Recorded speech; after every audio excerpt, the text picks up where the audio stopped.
Hello students, welcome back to CATG online classes, Democratic Politics, Chapter 1. We are continuing from the previous lecture. This is lecture 2 of power sharing. I hope तुम लोगों ने पिछले class का lecture सुनकर उतना portion NCERT के PDF file जो कि इसके डिस्क्रिप्शन बॉक्स में है, प्रीवियस लेक्चर के डिस्क्रिप्शन बॉक्स में भी था, उससे अच्छे से पढ़ लिया होगा और अपने नोट्स भी बना लिए होंगे। पिछले क्लास में हम लोगों ने पढ़ा था कि क्या क्या तरीके से पावर शेयरिंग हो सकता है, पावर शेयरिंग क्या चीज है, इसकी क्या जरूरत है और power actually as a concept क्या है पॉलिटिक्स में, ये सारी चीजें हम लोगों ने पढ़ी थी। लास्ट क्लास में मैंने बोला था प्रीवियस लेक्चर में कि अब सेकेंड लेक्चर में हम इसमें दो केस स्टडीज जो तुम्हारे एनसीईआरटी बुक में दी हुई हैं उनको स्टडी करेंगे। So now we are taking up the first case study that is of Belgium. You can see the map of Belgium made over here. ये मैप तुम्हारे एनसीईआरटी बुक में भी दिया हुआ है। This is just a representation of the same. Okay, now you need to understand कि ये case studies में क्या बताया जा रहा है। बेल्जियम और श्रीलंका, ये दो केस स्टडीज के थ्रू ये समझाया गया है कि अगर हम पावर शेयरिंग करते हैं तो उसका क्या बेनिफिट मिलता है, जो हम बेल्जियम में देखेंगे, और पावर शेयरिंग न करने का क्या नुकसान होता है, जो कि हम श्रीलंका में देखेंगे। Okay, so in today's lecture we will be studying Belgium. Now where is Belgium? Belgium is a country in Europe और ये इसके नेबरिंग कंट्रीज कौन कौन से हैं? It is bordered by France, Netherlands, Germany and Luxembourg. If you will see a map of Europe, you will get to see the location of this country. Belgium का जो पूरा ये मैप है, as you can see, ये map क्या दिखा रहा है, क्या रिप्रेजेंट कर रहा है? This map is representing the communities and regions in Belgium. अब ये communities क्या है, regions क्या है, let's see first. हम इसको लिख लेते हैं और फिर वापस मैप पर आते हैं। एथनिक कॉम्पोजिशन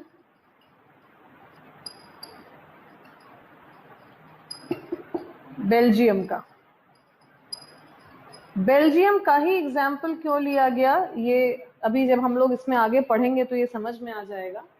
ठीक है, एथनिक का डेफिनेशन तुम्हारे एनसीईआरटी बुक में दिया हुआ है एंड एथनिक कॉम्पोजिशन का मतलब है कौन से कल्चरल या सोशल ग्रुप्स इस कंट्री में रहते हैं, वो कैसे रहते हैं, किस प्रपोर्शन में हैं और उनकी क्या समस्याएं थी और कैसे बेल्जियम ने एमिकेबली उसको डील किया। Okay, now let's see here, if we see this map, Belgium, Brussels is the capital of Belgium. ये ब्रसल्स कैपिटल रीजन है। बेल्जियम का एथनिक कॉम्पोजिशन बड़ा स्ट्रेंज है।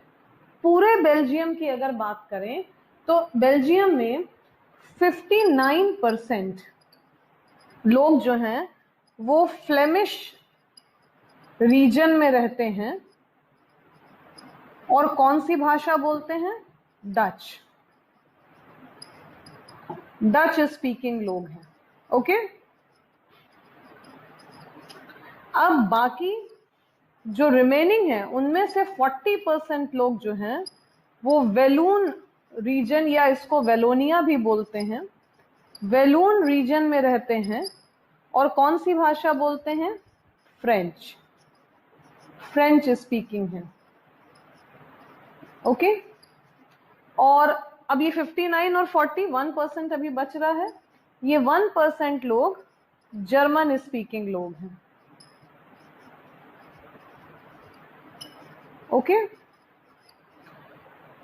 तो ये बेल्जियम का एथनिक कॉम्पोजिशन है, ये कम्युनिटीज हैं जो बेल्जियम में रहती हैं एंड यू कैन सी कि यहाँ पे दो कम्युनिटीज मेजर हैं, एक जो डच स्पीकिंग है और एक जो फ्रेंच स्पीकिंग है। इस मैप में अगर देखा जाए तो दिस पोर्शन, ये जो है ये पूरा पोर्शन ये लिखा हुआ है फ्लेमिश, डच स्पीकिंग एरिया है ये, दिस इज डच स्पीकिंग। सो ये एरिया डच स्पीकिंग एरिया है, ये एरिया वेलून है, that is French speaking area है ये। ओके, नाउ सी हियर, 59% लोग बोलते हैं डच, यानी मेजॉरिटी किसकी है? डच स्पीकिंग लोगों की। ओके, और उनसे थोड़ा कम है फ्रेंच स्पीकिंग, लेकिन बहुत कम भी नहीं है, बहुत मेजर डिफरेंस भी नहीं है।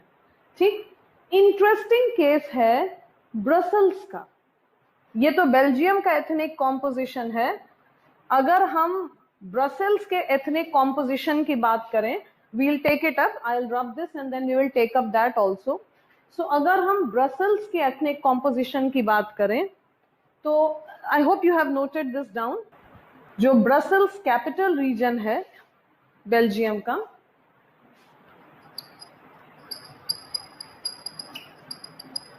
की अगर बात की जाए तो 80% लोग यहां पर फ्रेंच स्पीकिंग हैं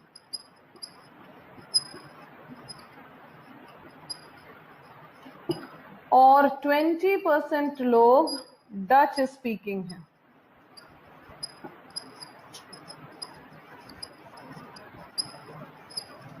सो इफ यू कंपेयर कि पूरे जो बेल्जियम है उसका उल्टा है ये।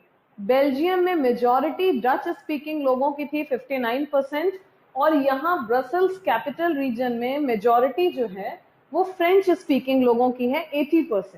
ओके, तो अब क्या हुआ कि जो पूरे बेल्जियम का अगर देखा जाए, full Belgium, let us right that also, यहाँ पे बेल्जियम भी लिख लें तो कंपैरिजन करना आसान होगा कि बेल्जियम में 59% लोग डच स्पीकिंग हैं,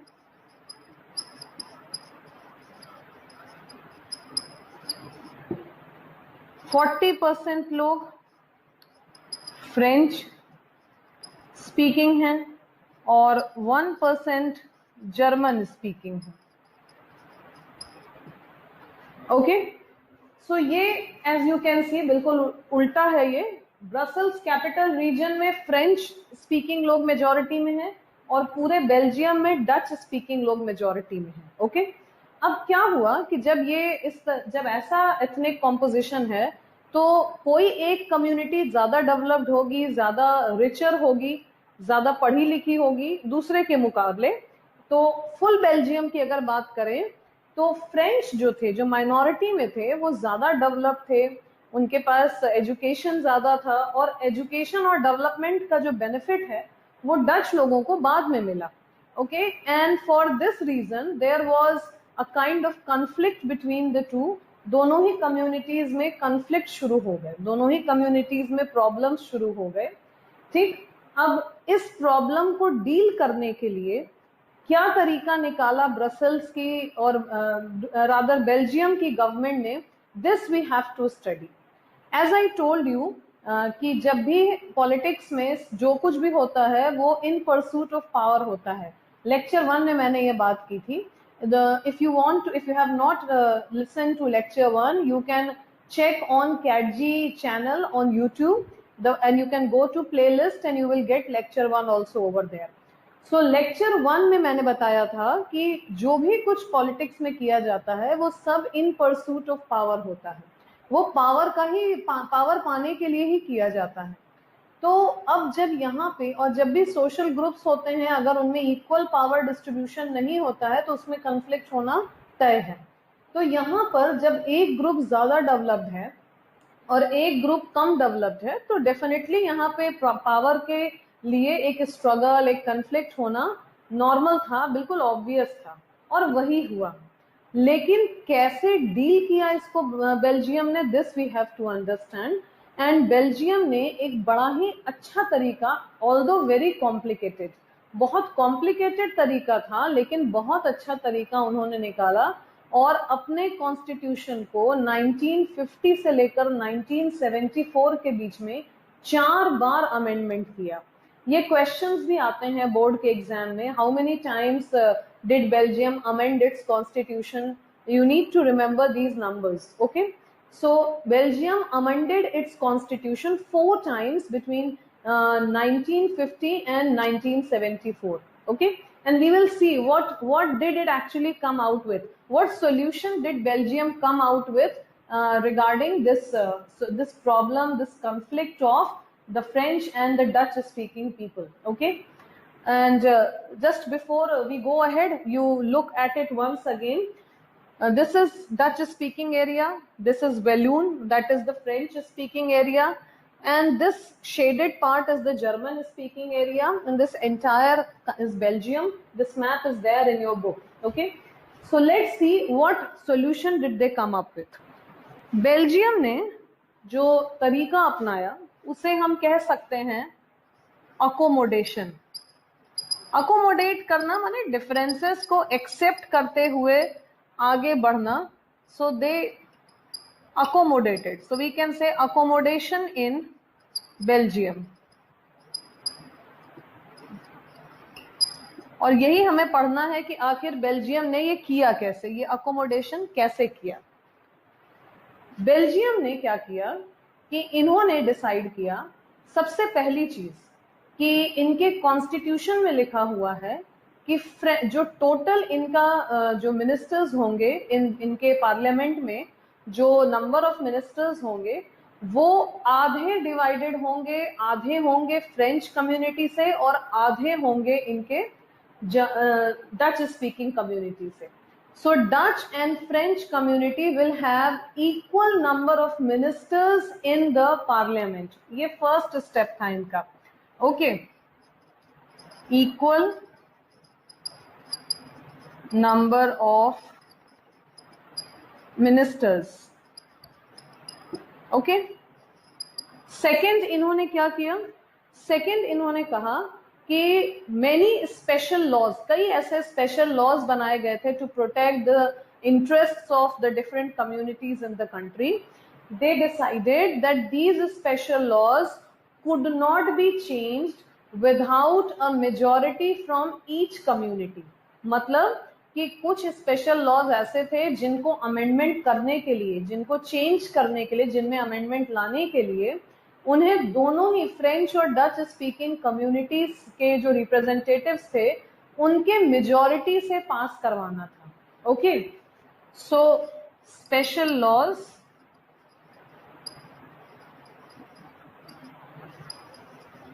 needed majority of each community. Okay. Third इन्होंने क्या किया, powers were divided between the central government and the state governments. You can see ये रीजन्स हैं, अलग अलग दो रीजन्स हैं, तो पावर्स का डिवीजन हुआ. जो पूरे कंट्री का सेंट्रल गवर्नमेंट था और जो दो स्टेट गवर्नमेंट्स थे. नाउ इफ यू रिमेंबर हम लोगों ने बात किया था इस काइंड ऑफ पावर शेयरिंग का, इस तरह की पावर शेयरिंग का, under the heading vertical power sharing in lecture 1. Vertical power sharing में मैंने बताया था कि डिफरेंट लेवल्स ऑफ गवर्नमेंट के बीच में पावर्स बहुत क्लियरली शेयर किए जाते हैं और कॉन्स्टिट्यूशन में मेंशन्ड होता है कौन सा जो लेवल है, सेंट्रल या स्टेट, जिसको कि सेंट्रल को हम फेडरल भी बोलते हैं और स्टेट को प्रोविंशियल भी बोलते हैं, तो कौन से लेवल को कितनी पावर्स मिलेंगी ये क्लियरली कॉन्स्टिट्यूशन में मेंशन्ड होता है, so as to avoid any confusion and regarding the area of jurisdiction, कि किसके jurisdiction में कौन सा हिस्सा आ रहा है, इसके बारे में कोई confusion ना रहे इसलिए. ओके, सो यहाँ पे जो थर्ड इन्होंने स्टेप लिया that was the division of powers. I hope you are noting it down along with me.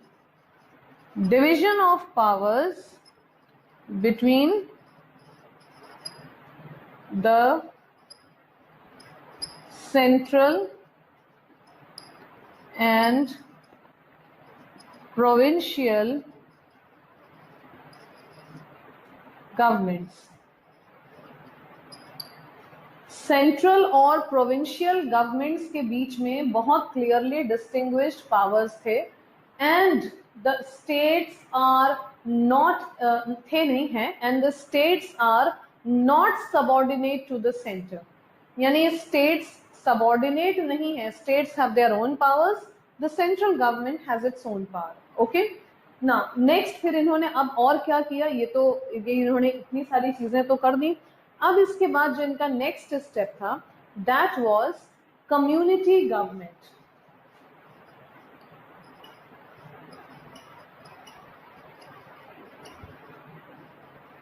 Okay, community government. Community government के ऊपर क्वेश्चंस अक्सर आते हैं बोर्ड में भी और वेरियस कॉम्पिटिटिव एग्जाम्स में भी, so you must understand it very nicely. Community government एक बड़ा यूनिक कॉन्सेप्ट है, इनका कॉन्सेप्ट है रादर, जो अभी भी चल रहा है ये, कि इन्होंने क्या किया कि स्टेट और सेंट्रल गवर्नमेंट के अलावा एक थर्ड किस्म की गवर्नमेंट बनाई, कम्युनिटी गवर्नमेंट। कम्युनिटी गवर्नमेंट के जो मेंबर्स होते थे उनको इलेक्ट करते थे उस पर्टिकुलर लिंग्विस्टिक कम्युनिटी के लोग। लिंग्विस्टिक मतलब language, as you can see कि 3 लैंग्वेजेस हैं, एक जर्मन है, एक फ्रेंच है और एक डच है। ओके, अभी तक हमने जर्मन स्पीकिंग लोगों के बारे में कोई बात नहीं की थी। तो जर्मन स्पीकिंग तो सिर्फ 1% है पूरे कंट्री में, लेकिन बेल्जियम ने उनके भी इंटरेस्ट को सेफगार्ड करने के लिए ये कम्युनिटी गवर्नमेंट का तरीका लाया है। ठीक है, हमारे यहाँ मैंने बताया था प्रीवियस लेक्चर में कि कम्युनिटीज के इंटरेस्ट या वीकर सेक्शंस या माइनॉरिटीज के इंटरेस्ट को बचाने के लिए जो पावर शेयरिंग करते हैं, दैट इज जैसे हम रिजर्वेशन देते हैं शेड्यूल कास्ट और शेड्यूल ट्राइब्स को, विमेन को रिजर्वेशन मिलता है इलेक्शंस के समय, कुछ कॉन्स्टिट्यूएंसीज रिजर्व्ड होती हैं उनके लिए, जैसे लोकल सेल्फ गवर्नमेंट में होती हैं। वैसे ही इन्होंने अपने extreme minorities, German speaking if you see बहुत छोटे से एरिया में है और सिर्फ 1% है ये लोग, तो ये जो जर्मन स्पीकिंग लोग हैं इनके इंटरेस्ट को भी बचाया है थ्रू कम्युनिटी गवर्नमेंट। यानी अब ये कम्युनिटी गवर्नमेंट थोड़ा हम डिटेल में पढ़ते हैं, let me write it here. Accommodation in Belgium ही अभी चल रहा है और इसका जो लास्ट टॉपिक है वो है community government, accommodation in Belgium का।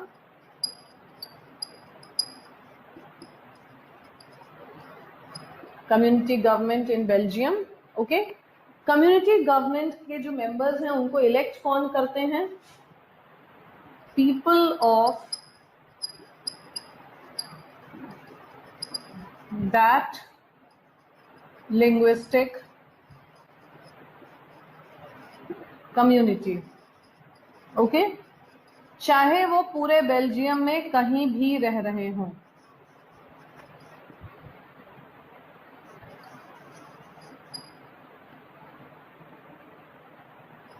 चाहे पूरे बेल्जियम में वो कहीं पे भी हों, वो इलेक्ट करते हैं इस कम्युनिटी गवर्नमेंट के अपने कम्युनिटी के मेंबर्स को। ठीक है, सेकंड, ये जो कम्युनिटी गवर्नमेंट है ये क्या किन चीजों के बारे में बात करती है? जो लिंग्विस्टिक ग्रुप है उसके कल्चरल, एजुकेशनल, ये भी अगेन बड़ा इंपॉर्टेंट क्वेश्चन आता है ये, और लिंग्विस्टिक डेवलपमेंट के जो एस्पेक्ट्स हैं उनके ऊपर ये कम्युनिटी गवर्नमेंट वर्क करता है, लॉज बनाता है और इसके इन 3 सब्जेक्ट्स के टेक केयर करता है। ठीक है, सो बड़ा ही कॉम्प्लिकेटेड पूरा ये सिस्टम बनाया है बेल्जियम ने, बहुत कॉम्प्लिकेटेड है, लेकिन आज तक ये बड़ा ही सक्सेसफुल भी रहा है, बड़ा ऑपरेशनल रहा है। ओके, अब एक चीज और, तुम लोग सोच रहे होंगे कि जैसा हम लोगों ने लिखा था कि इक्वल नंबर ऑफ मेंबर्स हैं, तो कैसे, मतलब डच तो 59% है, ये जो डच स्पीकिंग है, और जो जर्मन स्पीकिंग है वो 1% है, और जो फ्रेंच स्पीकिंग है ये 40% है। तो जो इनका पार्लियामेंट होता होगा उसमें कौन 50-50 में मतलब डिवाइड होते होंगे, कौन से मिनिस्टर्स होंगे जो इक्वल नंबर में होंगे? इक्वल नंबर में डच और फ्रेंच स्पीकिंग मिनिस्टर्स होते हैं। ठीक है, और ब्रसल्स के लिए एक सेपरेट अरेंजमेंट इन्होंने किया हुआ है, क्योंकि ब्रसल्स का जो जो एथनिक कॉम्पोजिशन है वो डिफरेंट है, तो ब्रसल्स की अपनी जो गवर्नमेंट है उसे भी एक रीजन माना गया है, और ब्रसल्स कैपिटल रीजन में भी 80 और 20% की एथनिक कॉम्पोजिशन होने के बावजूद 50-50% की बराबरी की मेंबरशिप है उनके पार्लियामेंट में, नंबर ऑफ मिनिस्टर्स जो है वो बराबर के बनेंगे। Okay, so this is the accommodation principle which is adopted by Belgium and it is very successful till date. बहुत डिफिकल्ट है सुनने में भी डिफिकल्ट लग रहा है और वहां के लोगों के लिए एग्जीक्यूट करना भी आसान नहीं है, बट ये एक बहुत सक्सेसफुल मॉडल रहा है till now. Okay, and it's we should all, यानी जितने भी दुनिया में देश हैं जहां एथनिक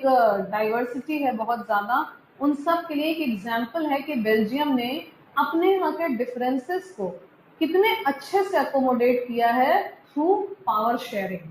तुरंत उन्होंने अपने जो कन्फ्लिक्टिंग ग्रुप्स थे उनमें पावर शेयरिंग लाया और उनको इक्वल पावर्स दिया। और याद रहे प्रूडेंशियल रीजंस में हमने पढ़ा था कि कन्फ्लिक्टिंग ग्रुप्स में अगर पावर शेयरिंग हो जाती है तो पॉलिटिकल स्टेबिलिटी आती है, और आज तक बेल्जियम बहुत पॉलिटिकली स्टेबल है। जब यूरोपियन यूनियन बना 1990s में, तो ब्रसल्स को यूरोपियन यूनियन के हेडक्वार्टर के लिए चूज किया गया। ये सारे ऑब्जेक्टिव टाइप क्वेश्चंस के लिए ये सारे पीसेस ऑफ इंफॉर्मेशन बड़े इंपॉर्टेंट हैं, so do remember this properly.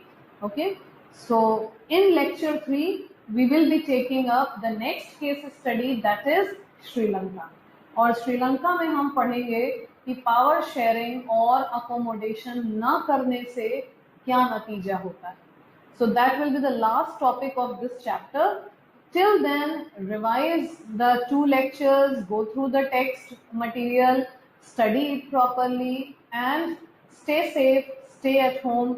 See you in the next lecture, that is on Sri Lanka. Till then, bye.